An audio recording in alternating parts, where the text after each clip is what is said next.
Hello बच्चों, आज हम सॉल्व करेंगे कक्षा 10वीं के गणित का अनसॉल्व क्वेश्चन पेपर जिसका कोड है 822 AZ। ये वर्ष 2022 का 5वां प्रश्न पत्र है और आज हम इसमें क्वेश्चन नंबर 5 और उसके आगे के प्रश्नों को हल करने की कोशिश करेंगे। तो बने रहिए वीडियो में शुरुआत से लेकर के अंत तक ताकि आपको हर एक बात बेहतर तरीके से समझ में आ सके। आइए शुरुआत करते हैं आज के अपने सेशन की। हम लोग सॉल्व करेंगे 5वां प्रश्न और 5वें का पहला प्रश्न है समीकरण x - 1/x = 3। समीकरण है x, यहाँ पे लिख देते हैं x - 1/x = 3, जहाँ पे आगे संकेत दिया है कि x ≠ 0। x 0 के बराबर नहीं हो सकता। कारण क्या है? क्योंकि नीचे 0 अगर लिख देंगे तो इन्फिनिटी बन जाएगा। तो सवाल में कहा है कि x - 1/x = 3, इसको हल करना है या इसके मूल ज्ञात कीजिए, जहाँ कंडीशन है x 0 के बराबर नहीं हो सकता। तो आइए इसे लगाते हैं। सबसे पहले क्या करना है, x के साथ मल्टीप्लाई करना है, तो हो जाएगा x² - 1/x = 3, या इसको लिख सकते हैं x² - 1 = 3x। इस x का इस साइड गुणा होके अब सब कुछ एक पक्ष में रखेंगे तो बनेगा x² - 3x - 1 = 0। इसमें a की वैल्यू क्या होगी? x² के गुणांक को a कहते हैं, वो है 1। b की वैल्यू होगी -3 और c की वैल्यू होगी -1। मूल निकालना है तो मूल इसके क्या होंगे? फार्मूला लगाएंगे, लिखेंगे समीकरण के मूल। फार्मूला होता -b ± रूट में b² - 4ac और सब के नीचे रहेगा 2a। ये इक्वल होगा -b की जगह पे -3, b की जगह पे ± रूट b², b की वैल्यू -3, इसका स्क्वायर -4a की वैल्यू 1 और c की value -1 by 2a। 2 × 1 minus minus होगा प्लस, प्लस माइनस रूट 3 का स्क्वायर होगा 9, माइनस माइनस प्लस 4 का सब में गुणा करेंगे तो 4 आएगा और नीचे है ये 2, बराबर हो जाएगा 3 ± रूट 13/2। ये हो जाएगा समीकरण का मूल।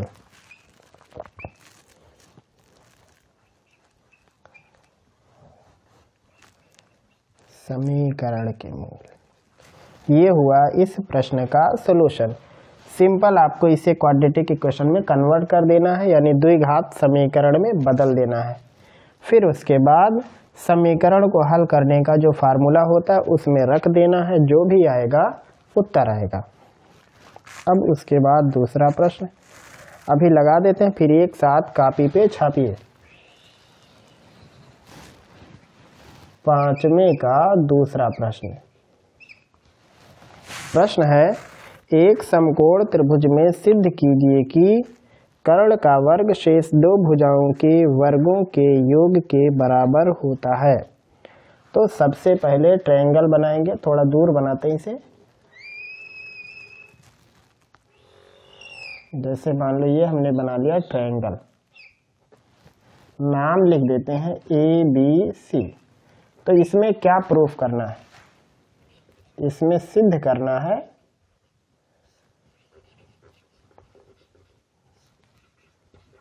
ऐसे ही आप सवाल भी लगाओगे, सिद्ध करना है AC² =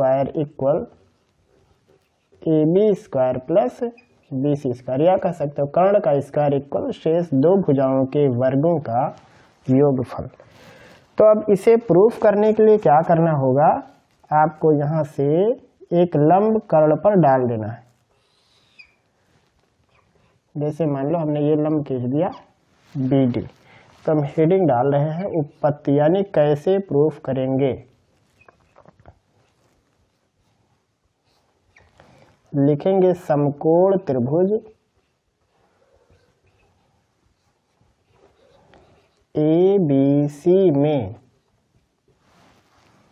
BD लंब AC। आगे लिखेंगे रचना से, ऐसा हमने खुद किया है। उसके बाद आपको क्या करना है, देखो इसमें एक समकोण त्रिभुज ये हो गया, एक समकोण त्रिभुज ये हो गया, एक बड़ा। तो यहाँ पे 3 समकोण त्रिभुज है। एक छोटे वाले की तुलना बड़े वाले समकोण त्रिभुज से करनी है, फिर इस छोटे वाले समकोण त्रिभुज की तुलना बड़े वाले से करनी है। यानी बारी बारी से दोनों की कंपेयर बड़े वाले राइट एंगल ट्रायंगल से करनी है और उसे समरूप दिखाना है। तो यहाँ हो गया रचना से। देखो समरूप क्यों है, कारण भी बता दे रहे हैं। देखो छोटे वाले में एक छोटा ट्रायंगल ले लो, लिखेंगे त्रिभुज, नाम इसका लिख देते हैं ADB, त्रिभुज ADB। और दूसरा त्रिभुज ले लेते हैं ABC, बड़ा वाला। दोनों समरूप क्यों है, देखो ADB में भी कोण A है और ABC जो ट्रायंगल है उसमें भी कोण A है। लिखेंगे कोण A बराबर कोण A उभयनिष्ठ। दूसरा क्या कॉमन है दोनों में, ADB में एक 90 डिग्री है और ABC में भी एक 90 डिग्री है। लिखेंगे कोण ADB बराबर कोण ABC बराबर 90 डिग्री। लिखेंगे इसलिए ट्रायंगल ADB सिमिलर है ट्रायंगल ABC के। और अगर ट्रायंगल सिमिलर हो तो उनकी जो संगत भुजाएं होती है समान अनुपात में होती हैं। जैसे यहाँ पे देखो इस छोटे वाले ट्रायंगल में इस कोण A के सामने की साइड है BD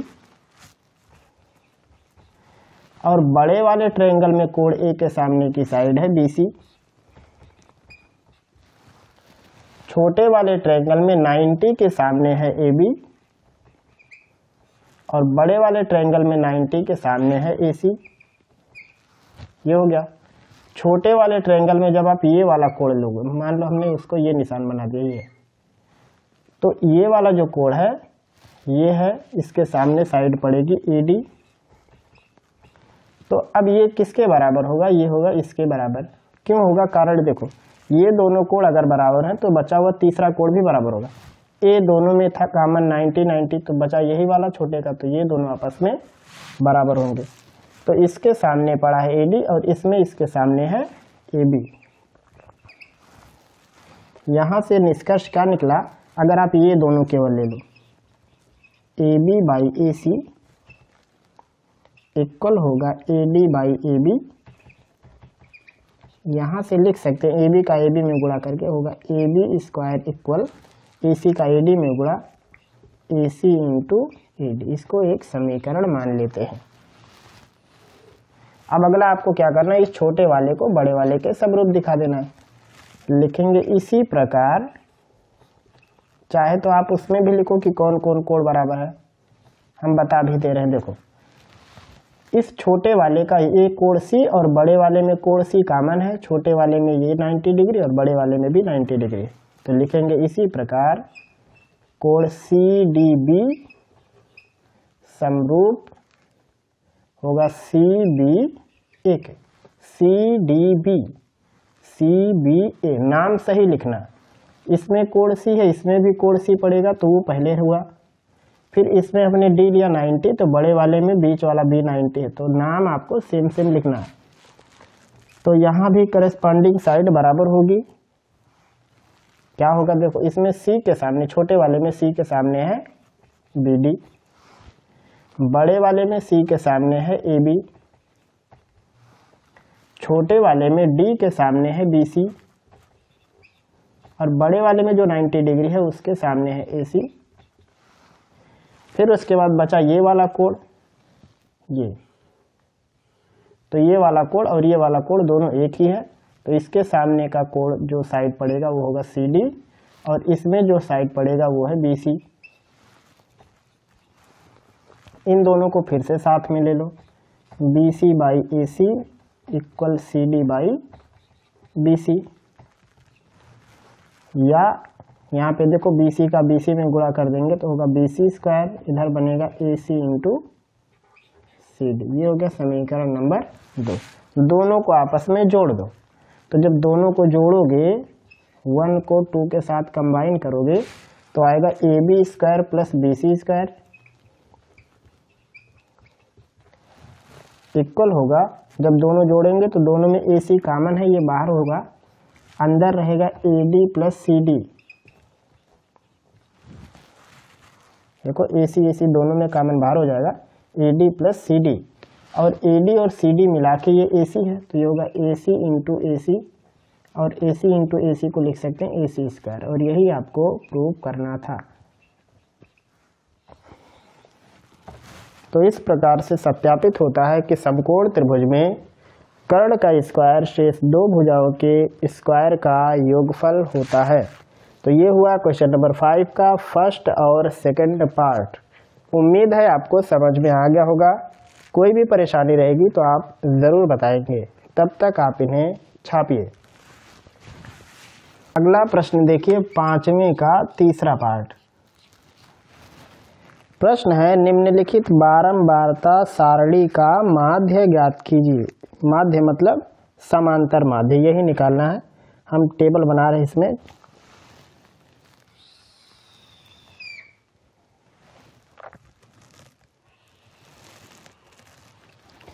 एक में है वर्ग अंतराल,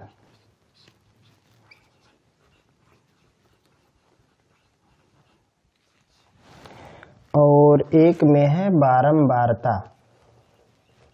बारंबारता मतलब बार बार जो चीज आता है, फ्रीक्वेंसी।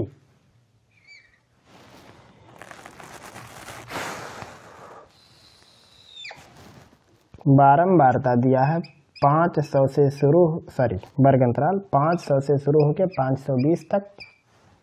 अगला 520 से 540 तक, क्या बड़ी बड़ी वर्ग अंतराल आ गई। 540 से 560 तक, 560 से 580 तक, और 580 से 600 तक ये है। और बारंबारता दिया हुआ है 12, 14, 8, 6, 10 ये दिया है।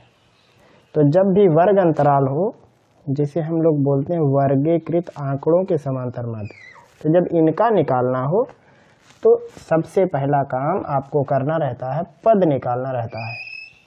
एक एक पार्ट पुर्जा सिखा रहे हैं आपको। निकालना रहता है पद, जिसे कहते हैं x। ये कैसे निकलेगा? ये निकलता है वर्ग अंतराल का औसत होता है, मतलब लोअर लिमिट हायर लिमिट, निम्न सीमा उच्च सीमा दोनों को जोड़ के आधा कर दो। जैसे 500 में 520 जोड़ेंगे तो 1020 आएगा, इसका आधा करेंगे तो 510 आएगा। ये अब उसके बाद आपको ज़्यादा मेहनत नहीं करनी है। ये नहीं कि हर बार जोड़ो फिर आधा करो, आप ऐसा भी कर सकते हो, लेकिन अच्छा तरीका क्या है, यहाँ पे देखो इसके बीच में भी 20 की गैपिंग है, इसके बीच में भी 20 की गैपिंग, सब में 20-20 की गैपिंग है। तो आप क्या करो, इसमें 20-20 ऐड करते हुए चले जाओ, आराम से आ जाएगा। या तो जोड़ के आधा करो या तो एक निकाल के जोड़ दो 20। जैसे इसमें 20 जोड़ेंगे तो आएगा 530। आप इधर से भी कर सकते हो 20, 40, 60, 1060 आधा 530, तो इधर से 20-20 जोड़ दो, ये हो जाएगा अगला 550, फिर आएगा 570, कुछ ज़्यादा हो गया, 570 और आएगा 590, ये हो गया। अब चाहो तो आप डायरेक्ट लगा दो, इधर लिख दो सिग्मा एफ एक्स, वो निकालना है तो आपको ये एफ है, फ्रीक्वेंसी है, फ्रीक्वेंसी में एक्स का गुणा कर दो इधर, फिर नीचे जोड़ दो और उसमें बारंबारता को जोड़ के डिवाइड कर दो, आ जाएगा। लेकिन बड़ा है चूंकि गिनती बड़ी है तो इसको शॉर्टकट तरीके से लगाना है। शॉर्टकट नहीं मतलब प्रक्रिया लंबी होगी लेकिन गिनती छोटे हो जाएंगे। अगले कॉलम में आपको ए मानना रहता है। ये कल्पित माध्य पग विचलन विधि, ढेर सारे तरीके हैं, तो यहाँ पे सबसे पहले ए मानेंगे। ए आप किसी को भी मान सकते हो, इस यक्ष में से कोई भी ए अच्छा रहता है, जो बीच में पड़ता है उसे माना जाए। आप किसी को भी पहला, दूसरा, तीसरा, जो मर्जी उसको मान सकते हो। जैसे मान लो हम ए मान लेते हैं 550 को। अगले लाइन में आपको निकालना रहता है एक्स माइनस ए। अगर आप एक्स माइनस ए लिखते हो तो फार्मूले में आपको प्लस ए लिखना होगा। अगर आप यहाँ से ए माइनस एक्स लिखते हो तो फार्मूले में ए को माइनस लिखना पड़ेगा। ये ध्यान देना, यहाँ हमने ए को घटाया है तो सूत्र में ए को जोड़ देंगे। तो अब एक्स में से ए को घटाओ, 510 में से 550 घटाएंगे तो आएगा माइनस में 40। इसमें से इसको घटाएंगे माइनस में 20। इसमें से इसको घटाएंगे तो कुछ ना बचा। 570 में से 500 ये घटाएंगे तो 20 आएगा और ये 40। अब देखो कितना छोटा गिनती हो गया, कहाँ 510 कहाँ 40 पे पहुंच गया। अगर इसे और छोटा करना है, अगर इसे और छोटा करना है, इसको डी बोलते हैं। देखो जो हमने निकाला ना, इसको बोलते हैं डी। अगर इसे और छोटा करना है तो आपको निकालना पड़ेगा u। u क्या होता है? u होता है डी बाई एच। u होता है डी बाई एच। अब कहोगे एच कहाँ है? एच ये जो वर्ग अंतराल होता है इसी को कहते हैं। तो सब में 20-20 की गैपिंग है, उसी से डिवाइड कर दो, या आप अपने मर्जी से कोई गिनती ले लो। आप चाहे तो 40 लिख सकते हो। तो जब यहाँ 40 से भाग करोगे तो अंत में 40 से गुणा करना पड़ेगा फार्मूले में। अगर आप यहाँ पे 20 लेते हो तो 20 से करना पड़ेगा। यहाँ पे h बराबर है 20 हमने माना, तो 40 में 20 से डिवाइड करेंगे तो आएगा माइनस में 2। 20 में 20 से डिवाइड करेंगे माइनस में 1। 0 खत्म, 1 2। अब देखो कहाँ 510 और कहाँ 2। अब आसान हो गया गुणा करना। फिर एक काम कर लेते हैं। आप कहोगे कि क्या क्या हो रहा है इसमें। अगले वाले लाइन में रहेगा एफ यू। देखो चाहे तो आप एफ का एक्स में गुणा करके भी फार्मूला लिख सकते हो। कहाँ लिख दें? यहाँ देखो एक फार्मूला होता है sigma F x by sigma F. तो इसके लिए आपको बारंबारता जोड़नी है। एफ का एक्स के साथ गुणा करके एक टेबल बनाना, उनको जोड़ देना, जो आएगा उसे सिग्मा एफ एक्स कहेंगे। उसमें इससे डिवाइड करके लाया जा सकता है। एक फार्मूला होता है, चाहे आप ये लिखो, या एक फार्मूला होता है A plus sigma F D upon sigma F. चाहे ये वाला फार्मूला यूज करो, या एक फार्मूला होता है A plus sigma F U upon sigma F into H. अगर आपको डी तक निकाल के लगाना है तो आप ये वाला फार्मूला लगाओगे। आपको एच वाले टर्म तक जाना है, यानी यू निकालना है, तो आप यहाँ तक जाओगे। तीनों में से किसी भी तरीके पर लगाओगे तो आ जाएगा। और अगर एकदम इसको अच्छे से सीख के अभ्यास करना है, प्रैक्टिस करना है, तो आप हमारा सांख्यिकी का प्लेलिस्ट जरूर देखें। उसमें हमने समांतर माध्य, माध्यिका और बहुलक सिखाया हुआ है। और आपको ये आना चाहिए, आपके बोर्ड परीक्षा में हर हाल में ये रहेगा ही रहेगा। तो अब एफ यू निकालते हैं। यहाँ पे 12, यहाँ पे 2 गुणा कर दो, माइनस में हो गया 24। और वैसे अगर एफ एक्स निकाल दे तो 510 में से 12 का गुणा 530 में क्या बड़ी बड़ी गिनती थी, तो इसलिए इसको छोटा कर दिए। फिर 14 का गुणा कराना है 1 में, फिर 8 का गुणा कराना है 0 में, खत्म। फिर 6, ये एफ है, ये इधर यू गुणा कराएंगे तो आएगा 6, फिर 10 और इधर 2, 20। क्या क्या चाहिए आपको? चाहिए सिग्मा एफ। कितना होगा? इस पूरे को जोड़ दोगे तो 12, 14, 26, 8, 34, 6, 40, 10, 50 ये हो गया। और आपको चाहिए सिग्मा एफ यू। ये कितना होगा?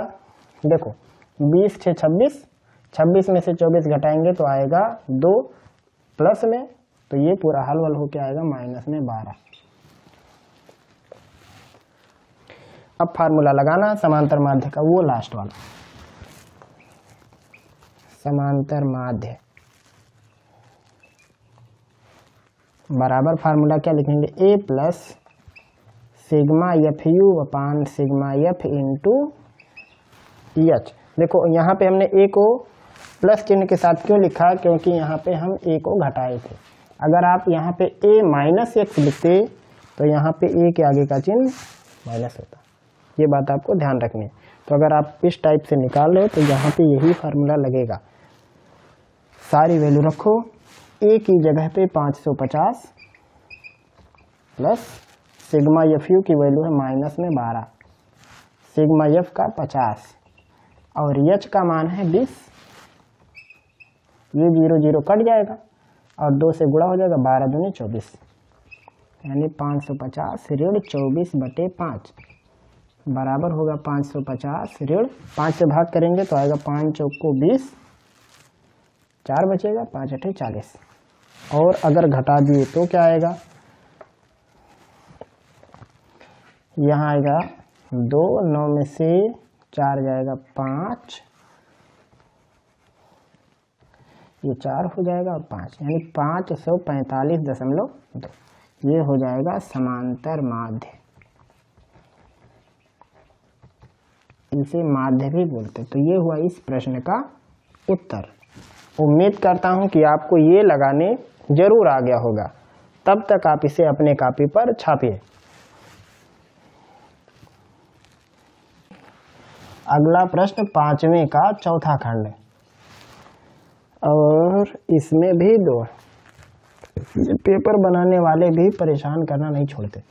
इसमें भी 2 बनाए हैं। पहला है sine 60 cos 30 degree minus sine 30 degree और कॉस 60 डिग्री इक्वल 1/2 प्रूव करना है। तो आराम से लगा सकते हो, सारी वैल्यू रख दो, लगा दो, या फिर ये फार्मूला है साइन ए माइनस बी टाइप फार्मूला, उस पर भी लगा दो या डायरेक्ट लगाओ। साइन 60 की वैल्यू √3/2, कॉस 30 की वैल्यू √3/2, साइन 30 की वैल्यू 1/2, कॉस 60 की वैल्यू 1/2 इक्वल क्या होगा, √3 का गुणा करके 3, नीचे 2 का 2 में गुणा 4 माइनस 1, 2 में 2 का गुणा करके 4, 3 माइनस 1 2/4 कैंसिल होके 1/2। ये हुआ राइट हैंड साइड, यही लाना था। एक और है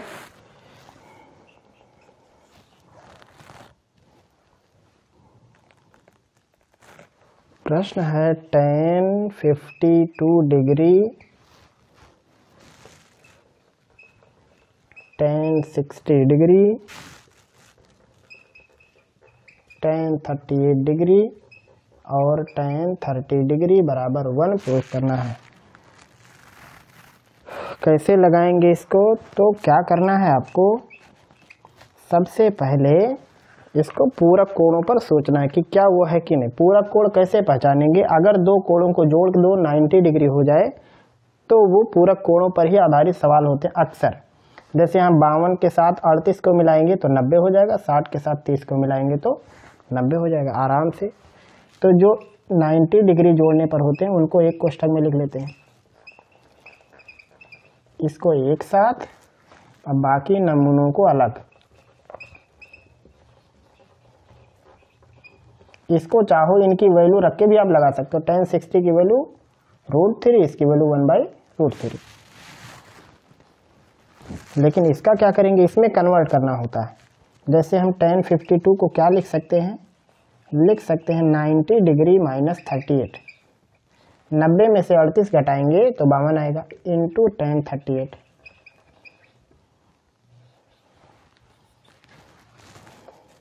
और ये tan 60 की वैल्यू हो गया √3, इसका 1/√3। अगर नहीं वैल्यू आपको पता रहता, जैसा कि यहाँ नहीं मालूम है, तो इस टाइप से कन्वर्ट कर लेना।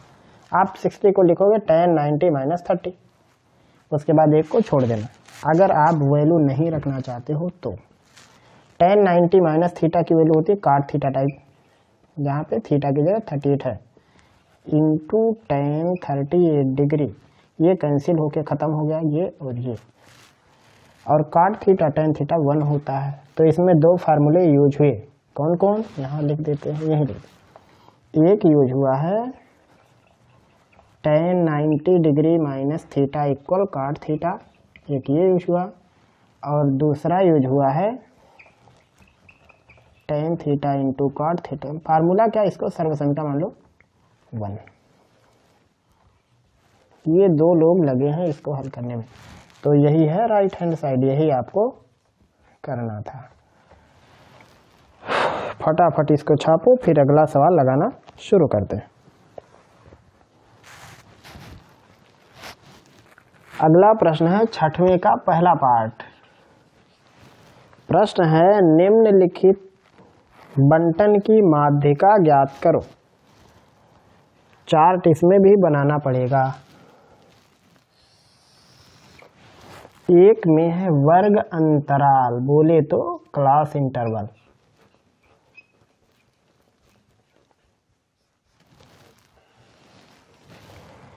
और एक में है बारंबारता, बार बार आता। ये है वर्ग अंतराल है 15 से 20, मतलब 5 की गैपिंग है। थोड़ा तब दूर दूर लिख देते हैं। 20 से 25, 25 से 30, 30 से 35,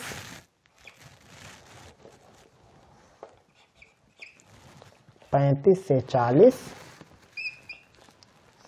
40 से 45, 45 से 50। ये और बारंबारता है 14, 56, सीधाई पर लिखते हैं 60, 86, 74, 62, 48। ये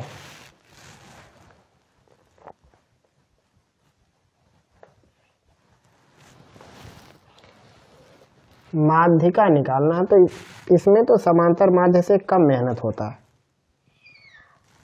जब माध्यिका निकालना हो तो ज़्यादा झंझट नहीं रहता, बस एक खाना आपको बढ़ाना रहता है। इसमें लिखना रहता है संचयी बारंबारता, संचयी बारंबारता। कैसे बनता है ये, पहले वाले फ्रीक्वेंसी को लिख दो, ऐसे छाप दो इसको, फिर ऐसे क्रॉस में जोड़ते हुए 14 में 56 को जोड़ तो हो जाएगा 70, 70 में 60 को जोड़ेंगे 130,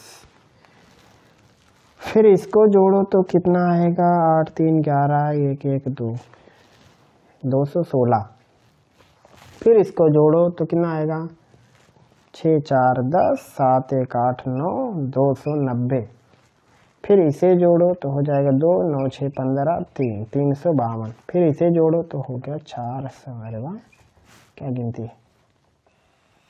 और जो लास्ट में आता है इसको कहते हैं n। तो यहाँ पे n की वैल्यू हो गई 400, या कह सकते हो बारंबारताओं का ये योगफल भी है। जब आपको माध्यक निकालना हो तो अगला टर्म आपको चाहिए n/2, तो 400 का आधा कर दो, कितना होगा 200। फिर उसके बाद खोजना रहता है CF, कौन सी वाली संचयी बारंबारता की जरूरत पड़ेगी।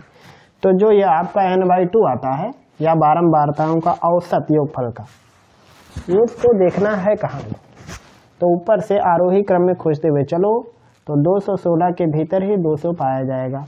तो आपका CF हो गया 216। इसके ठीक पीछे वाली फ्रीक्वेंसी आपको लेनी है, तो F की वैल्यू हो गई 86। इसके ठीक पीछे आपको लेनी है हायर लिमिट, वो है 35। जब लोअर लिमिट हो तो स्मॉल एल से लिखना, हायर लिमिट हो तो कैपिटल लेटर। और उसके ठीक सामने वाली वर्ग अंतराल आपको चाहिए, तो 35-30 के बीच में गैप कितना है, 5 का। बस काम खत्म। कैसे पहचानना है, सबसे पहले बारंबारता का योग निकालो, उसका आधा कर दो। आधा करने के बाद जो आए तो आपको देखना संचयी बारंबारता में वो कौन सा वाला अंक है, तो वो यही है उसके समीप।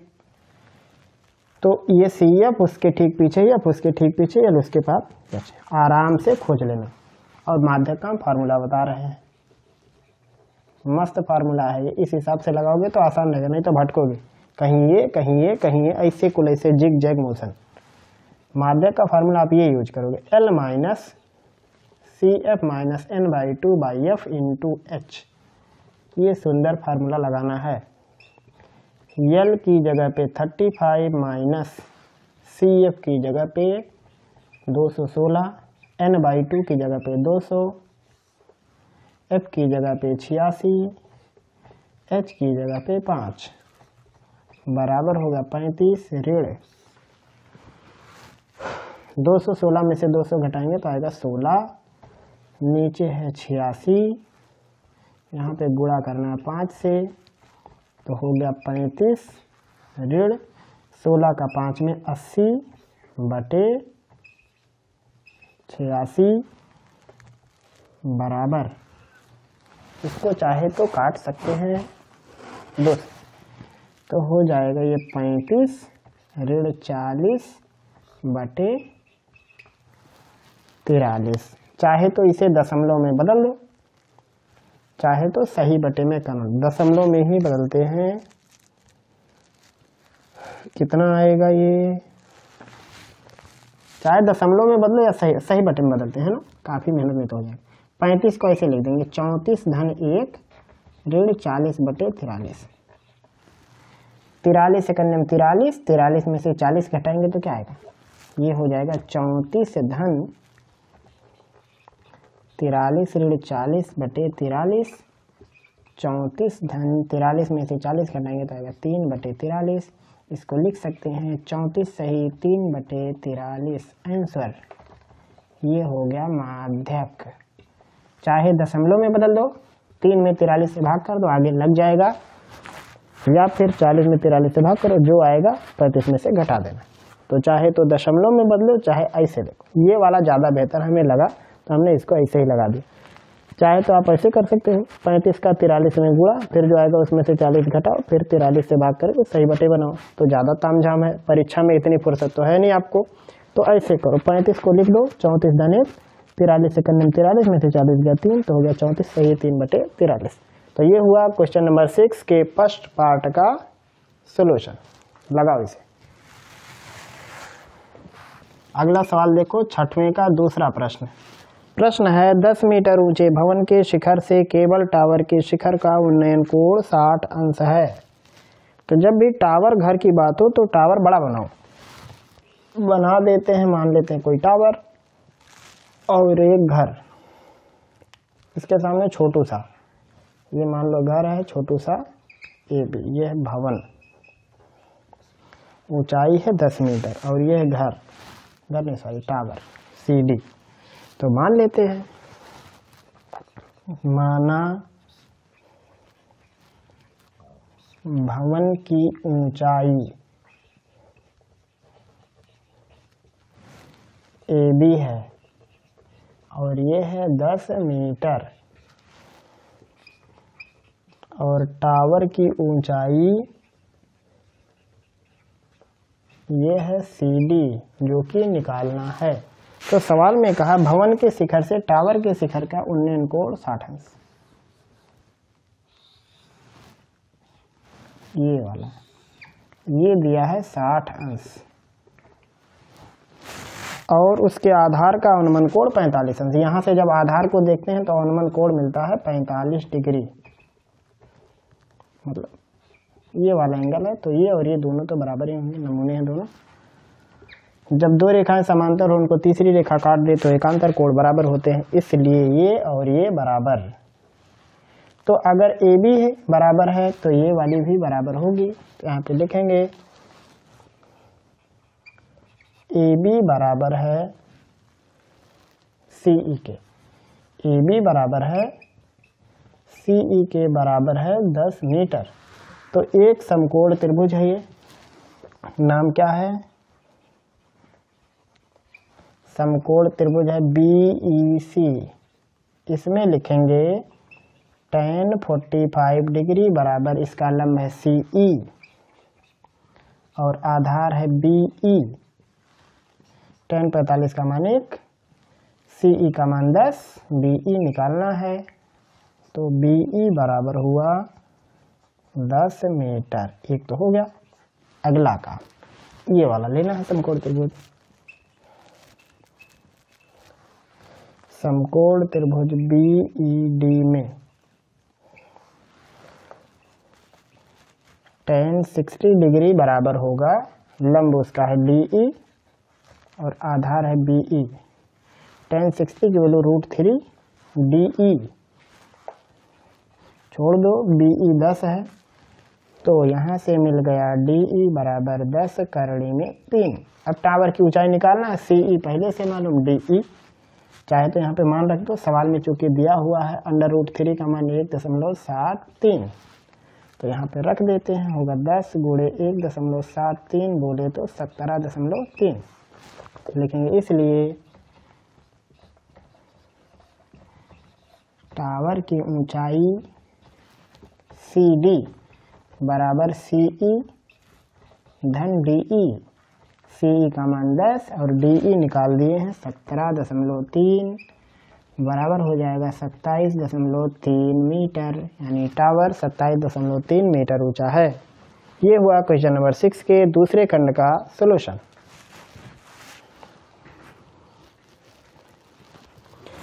अगला प्रश्न है 6वें का तीसरा खंड।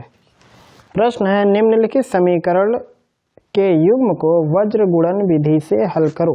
क्रॉस प्रोडक्ट करना है इसका, मतलब उस टाइप से निकालना है इसको। पहला समीकरण है 2x + y = 5, ये है पहला इक्वेशन। दूसरा है 3x + 2y = 8, ये है समीकरण नंबर 2। तो अब वज्र गुणन विधि से कैसे लगाएं, तो आपको सावधानी क्या रखनी, अच्छे से समझो। अगर द्विचर राशि का रैखिक समीकरण आप हल कर रहे हो और उसे वज्र गुणन से हल करना है, तो देखना है बराबर की साइड क्या कोई अंक है, अगर है तो उसको अलग तरीके से लगाते हैं, और अगर मान लो हम 5 को इधर कर दें, -5 = 0 बना दें और -8 = 0 बना दें, तो वो अलग टाइप से लगेगा। सावधानी बता रहे हैं हम आपको। करना क्या है, ऐसे क्रॉस का निशान बनाना है, खतरा।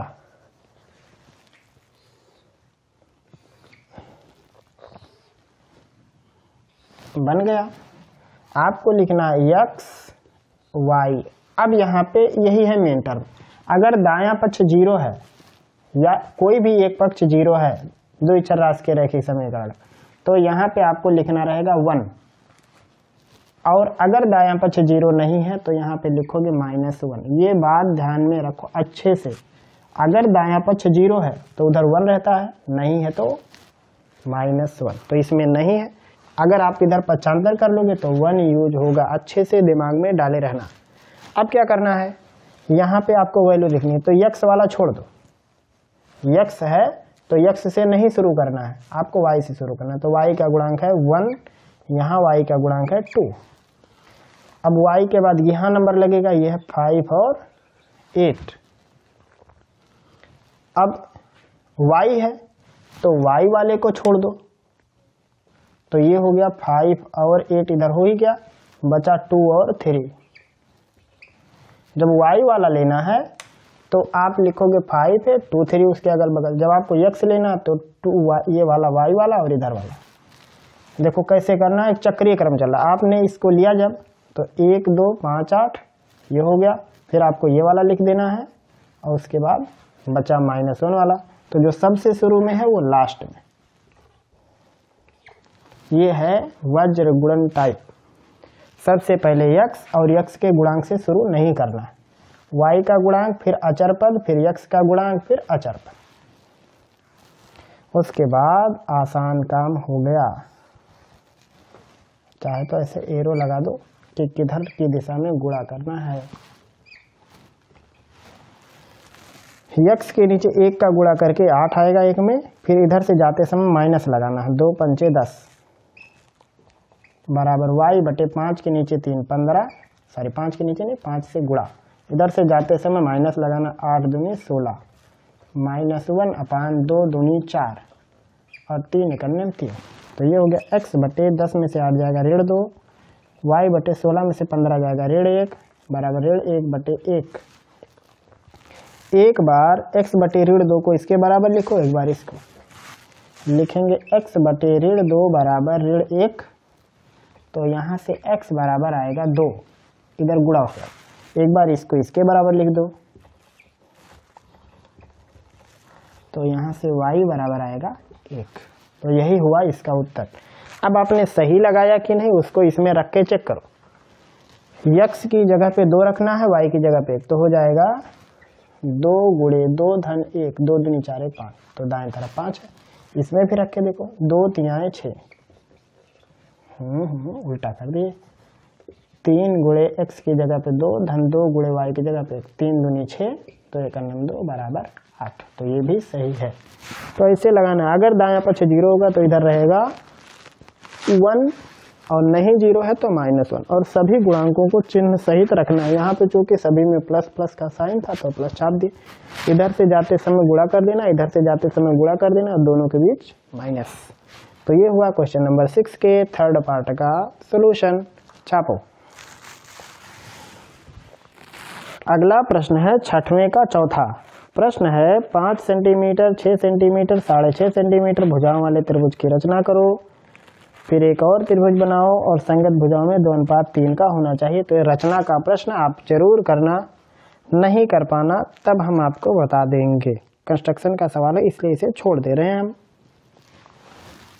जब नहीं लगेगा, नहीं हो पाएगा तो पूछ लेना आप। और वैसा आपके किताब में एक चैप्टर है उसमें लगभग ये सारे सवाल हैं भी, मेरे ख्याल से सेम टू सेम मिल भी जाएगा। तो इसे हम लगा देते हैं आगे के प्रश्न को। प्रश्न है 2 संख्याओं के वर्गों का अंतर 180, छोटी संख्या का वर्ग बड़ी संख्या का 8 गुना है, दोनों संख्याएं ज्ञात करो। 2 संख्याओं के वर्गों का अंतर 180 है, तो मान लेते हैं माना संख्याएं x, y हैं, ये हमने मान लिया। तो पहला प्रथम शर्त केस 1 या प्रश्नानुसार भी लिख सकते हैं। पहला केस क्या है? वर्गों का अंतर 180 है, मतलब x square minus Y square बराबर 180। इसका मतलब x बड़ा आएगा, y छोटा आएगा। आप चाहे तो Y square minus X square बराबर 180 लिख सकते हैं। यहाँ पे x ग्रेटर देन है y। ये हो गया समीकरण 1। अगला कहा है छोटी संख्या का वर्ग, छोटी वाली y है, इसका वर्ग बड़ी संख्या का 8 गुना है, बड़ी संख्या x इसके 8 गुने के बराबर, यानी y स्क्वायर की वैल्यू है 8x। तो पहले वाले समीकरण में y स्क्वायर की जगह पे 8x डाल दो, लिखेंगे। ये है प्रश्नानुसार सेकंड केस है, चाहे तो आप लिख सकते हो द्वितीय शर्त या प्रश्नानुसार सेकंड। लिखेंगे समीकरण 1 में y स्क्वायर इक्वल 8x रखने पर, जब रखेंगे तो बनेगा x square minus 8x equal 180, या होगा x square minus 8x minus 180 equal 0। तो गुणा करके 180 लाना है, घटा के 8, तो 18 दाएं 180, 18 में से रह जाएगा 8। तो ये होगा x स्क्वायर ऋण 18x धन 10x ऋण 180। नॉर्मल गुणनखंड करना है या फार्मूले से लगा लो, जैसे कि हमने पहला एकदम सेम टू पहला जो सवाल लगाया है वो फार्मूले पर ही लगाया है। आप चाहे तो यहाँ ABC के हिसाब से फार्मूला रख दो, -b plus minus b square minus 4ac/2a, उस पर भी रख के लगा सकते हो। गुणनखंड करो, जो मर्जी वो करो, बस लगाओ। x कामन x माइनस 18, 10 कामन, यहाँ भी वही चाल चलन, एक कोष्ठक में आएगा x धन 10, एक कोष्ठक में आएगा x ऋण 18 बराबर हो गया 0। एक बार एक कोष्ठक 0, तो जब x धन 10 बराबर 0 तो x बराबर आएगा ऋण 10, जो कि है अमान्य। यह है अमान्य क्योंकि माइनस में है। फिर एक है x ऋण 18 बराबर 0, तो x बराबर आएगा 18, ये है मान्य, यही लेना है। तो बड़ी संख्या हो गई इसमें कितनी बड़ी संख्या बराबर 18। अब x का मान यहाँ रख देंगे तो आपको दूसरी संख्या मिल जाएगी। लिखेंगे इसलिए छोटी संख्या जो कि है y, कितना होगा, y बराबर होगा √8x। 8 गुणे 18, 18 8 144 का वर्गमूल 12। तो बड़ी संख्या 18, छोटी संख्या 12। आप रख के चेक कर लेना। इसमें 18 का वर्ग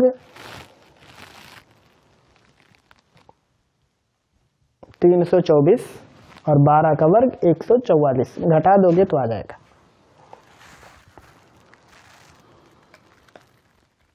अगला फिर ऐसे ही एक सवाल है, निम्न समीकरण युग्म को हल करो। तो पहले इसे छापो फिर उससे निपट लेते हैं। अगला प्रश्न है 7वें के पहले का ऑप्शनल। इसमें एक अथवा था, मतलब इसमें 2 प्रश्न होते हैं, पहले में दोनों में से कोई एक करना है। प्रश्न है निम्न समीकरणों के युग्म को हल करो। पहला जो दिया है वह है 2/3x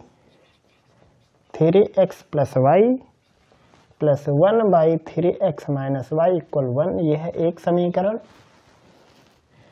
और एक है,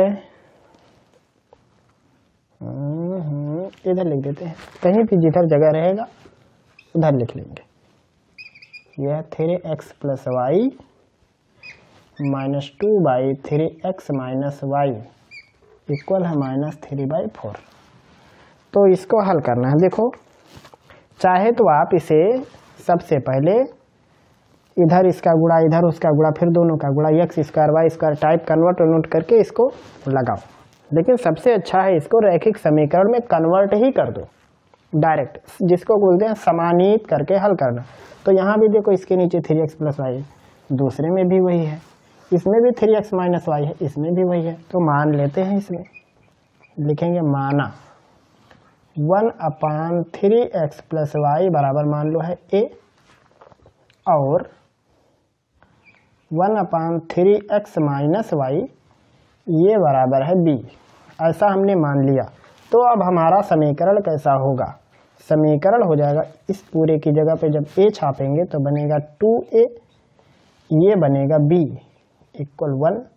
ये हो गया आपका पहला समीकरण, कुछ ऐसा दिखेगा। और दूसरा हो जाएगा a - 2b = -3/4। 4 से इधर चाहो तो गुणा कर दो, क्या आएगा 4a, या 2 से सिर्फ गुणा, चलो 4 से कर लें। 4a - 8b = -3। और इसको चलो समीकरण 2 कहते हैं। अब इसे चाहे विलोपन से लगाओ या वज्रगुणन से लगाओ, मर्जी आपकी। चलो इसको भी वज्रगुणन से लगा के एक और अभ्यास आपका करा ही देते हैं। तो सबसे पहले ऐसे बनाएंगे तीर,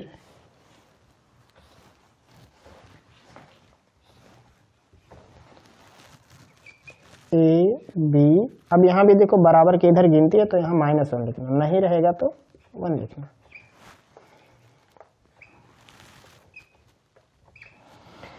हम यहाँ a लिखें तो शुरुआत b से करेंगे, इसके आगे है 1, यहाँ b के आगे है -8, b के बाद इधर है 1, उसमें -3, फिर ये हो गया, फिर ये शुरुआत वाला रहेगा।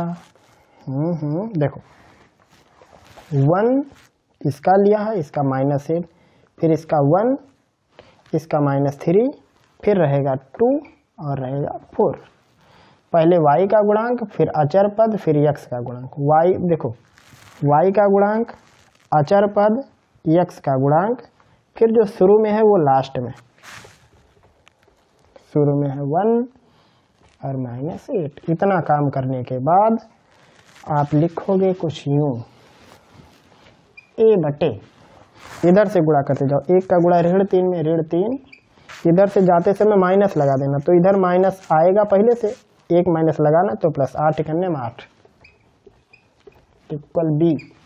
इधर से जाओगे 4 × 4 और माइनस में पहले से लगा है तो प्लस में आएगा, 3 दूनी 6, -1/2, 2 × 8 = 16, और 4 करने 4, तो ये होगा a बटे 8 में से 3 जाएगा 5, b बटे 6 4 10, ये हो गया 16 4 20, माइनस माइनस प्लस हो जाएगा। तो a बराबर होगा, ऐसे एक बार लिखेंगे, a बटे 5 बराबर 1 बटे 20, तो a बराबर आएगा 1 बटे 4। ऐसे ही लिखेंगे b बटे 10 बराबर 1 बटे 20, तो b बराबर आएगा 1 बटे 2। अब चूंकि a तो था ही नहीं सवाल में, a माना गया है, a किसकी वैल्यू 1/3x प्लस वाई, तो इसका मतलब हो गया 1/3x प्लस वाई, इसकी वैल्यू हो गई 1/4, तो यहाँ से लिख सकते हैं कि 3x प्लस वाई बराबर है 4। ये हुआ समीकरण नंबर 3। ऐसे ही b माना गया 1/3x माइनस वाई को, तो इसका मतलब हुआ 1/3x माइनस वाई, ये है 1/2, क्योंकि b की वैल्यू है, तो 3x माइनस वाई बराबर हो जाएगा 2। ये हो गया समीकरण नंबर 4। अब आप इन दोनों को हल करोगे तो x और y आएगा। क्या करना इन दोनों को हल करने के लिए, इसको भी चाहो इसी पैटर्न पे लगा लो, और चाहे तो विलोपन से आराम से लग जाएगा, क्योंकि गुणांक बराबर जोड़ दोगे, y से y कट जाएगा, 3 3 6x आएगा, और 4 2 6, तो हल करने पे 1 आएगा। x का मान 1 रखेंगे तो y का मान भी 1 आएगा, अगर आप इसे हल करोगे तो। आगे की प्रक्रिया आप खुद करना, यहाँ इसके आगे आप चाहे तो वज्रगुण लगाओ या फिर विलोपन से भी लगा सकते हो, लगाने पे उतना ही आएगा। तो ये हो गया क्वेश्चन नंबर 7 के फर्स्ट पार्ट का ऑप्शनल, छापो इसे। अगला प्रश्न है 7वें का दूसरा खंड। प्रश्न है, एक ठोस एक शंकु के आकार का है जो एक समान आधार त्रिज्या के अर्धगोले पर अध्यारोपित है। यदि अर्धगोले का वक्रपृष्ठ और शंकु का वक्रपृष्ठ एक जैसा है तो शंकु की त्रिज्या और ऊंचाई में अनुपात ज्ञात कीजिए। चित्र वित्र बना देते हैं यहाँ पे। ये मान लो है अर्धगोला कटोरा,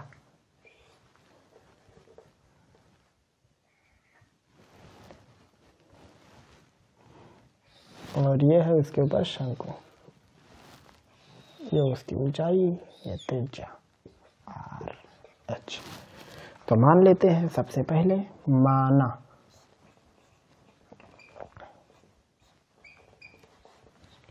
शंकु की ऊंचाई h, आधार की त्रिज्या r तथा अर्धगोले की त्रिज्या r।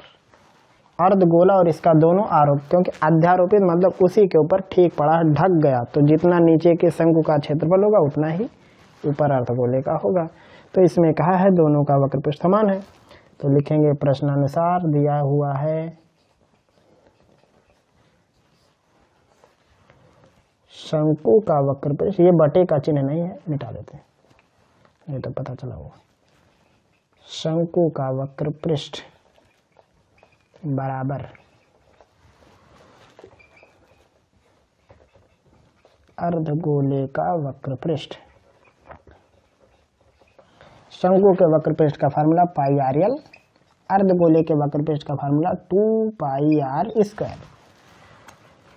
पाई से पाई खत्म, आर से आर खत्म, तो बचेगा यल बराबर 2r। सारी वैल्यू छाप दो। यल का फार्मूला होता है √h² प्लस r स्क्वायर बराबर है 2r। दोनों तरफ का वर्ग करेंगे तो करली हट जाएगा, ये होगा h² प्लस r स्क्वायर बराबर 4r स्क्वायर। r स्क्वायर उधर जाके घट जाएगा, होगा 3r स्क्वायर। अब वर्गमूल निकालेंगे तो h बराबर आएगा √3r। यहाँ से लिख सकते हैं h बटे r बराबर √3, या r बटे h बराबर 1 बटे √3, या r अनुपात h बराबर 1 अनुपात करड़ी में 3। ये हुआ इसका उत्तर। अगर सवाल में देखो, पहले इसमें सवाल में है शंकु की त्रिज्या और ऊंचाई में अनुपात, तो हमने त्रिज्या को पहले लिखा है इसलिए यहाँ पे भिन्न को पलटा, अगर सवाल में होता शंकु की ऊंचाई और त्रिज्या में अनुपात तो उत्तर आता करड़ी 3:1 का, लेकिन सवाल था त्रिज्या और ऊंचाई में अनुपात, तो यही इसका उत्तर है। एक और प्रश्न है साथों साथ, लगे हाथ निपटा देते हैं इसको भी, इसी का ऑप्शनल है।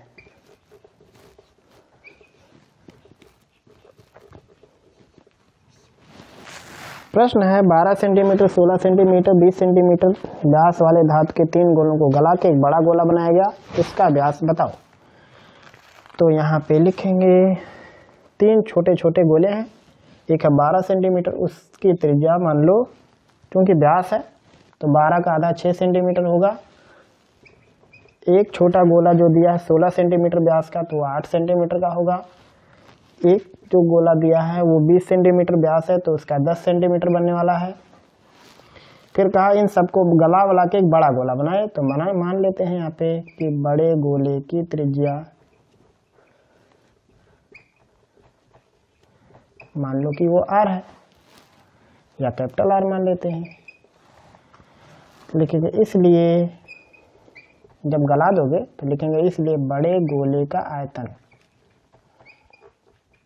अब जब छोटे छोटे लोगों को गला के बनाए हो तो इन तीनों के आयतन का योगफल होगा, बराबर होगा सभी छोटे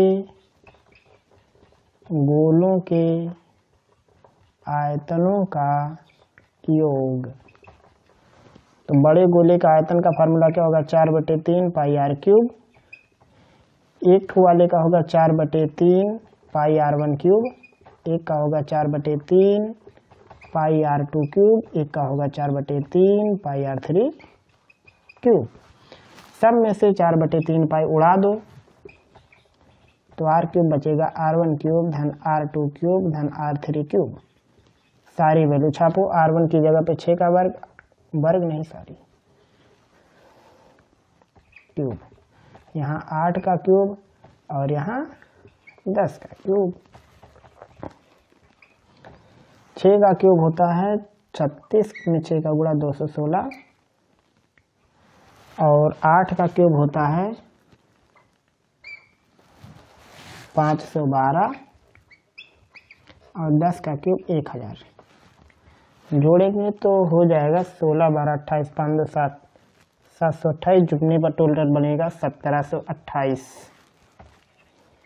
ये हो गया r क्यूब, या r बराबर 1728 का वर्गमूल होता है 12, तो ये हो जाएगा सेंटीमीटर। त्रिज्या हो गई, क्योंकि व्यास पूछा था तो लिखेंगे इसलिए बड़े गोले का व्यास बराबर 2r बराबर 2 गुणे 12 बराबर 24 सेंटीमीटर। तो ये हुआ इस प्रश्न का उत्तर। तो इस प्रकार से हल होता है क्वेश्चन नंबर 5, 6, 7। आप इसे भी अपने कॉपी पे उतार सकते हैं। तो आज के सेशन में बस इतना ही। उम्मीद करता हूँ कि आपको हर एक बात समझ में आ गया होगा। अगर आपका कोई भी डाउट रहेगा तो आप हमें ज़रूर बताएंगे। फिर मिलेंगे हम लोग जल्द ही अगले सेशन के साथ। तब तक पढ़ते रहिए, अपनी तैयारी और भी बेहतर तरीके से करते रहिए।